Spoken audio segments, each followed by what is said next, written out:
hindi natibag si Matibag. Yes po, hindi po natibag si Matibag.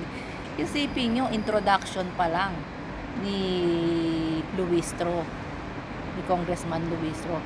Introduction pa lang ni Congressman Luistro kay Matibag. From Ateneo Law School. 29 years na pong lawyer.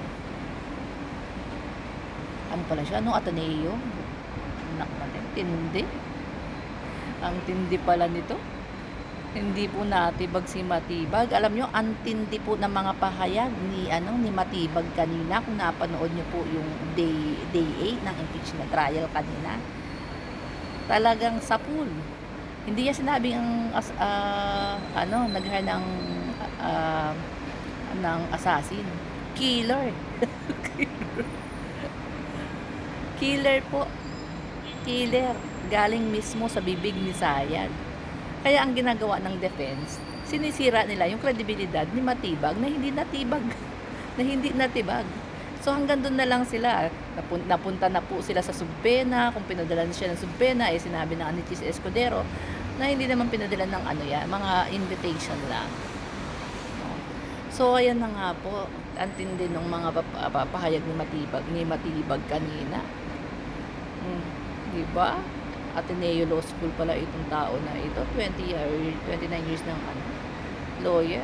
Parang si parang si Lotok din, si Lotok, diba? Napahiya sila, pahiya ang defense, pahiya pa yung dalawang Cayetano. Isama mo pa si Boy Mukbang Robin Padilla. Alam nyo, magsama-sama pa sila, hindi po nila kayang tibagin si itong dalawang NBI agent natin, si Matibag tsaka si Loto. Tindi. Antindi. Mahirap talagang kalabanin kapag ang mismong kalaban, ang kakalabanin mo, yung mismong kliyente mo ang nag-provide ng ebidensya. Si Sayad ang nag-provide ng ebidensya laban sa kanya. So paano nila yun kukontrahin? Yung pagmumukha niya nakabalandra doon sa video. Buong mundo nanonood. 'Di ba? Kilala nga po 'yan.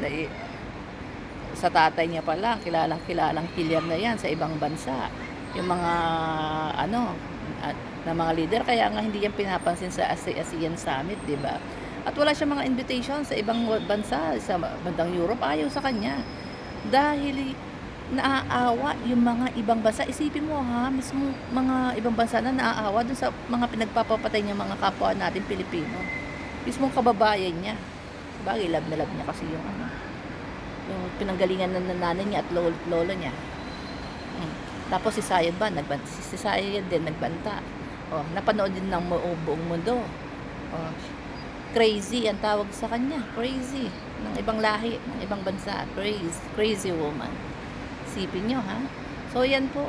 Good news. Ganda. Wala po, hindi po makausad si Alan Cayetano at si Pia Cayetano na nag-aabogado na po kay Inday Sayad.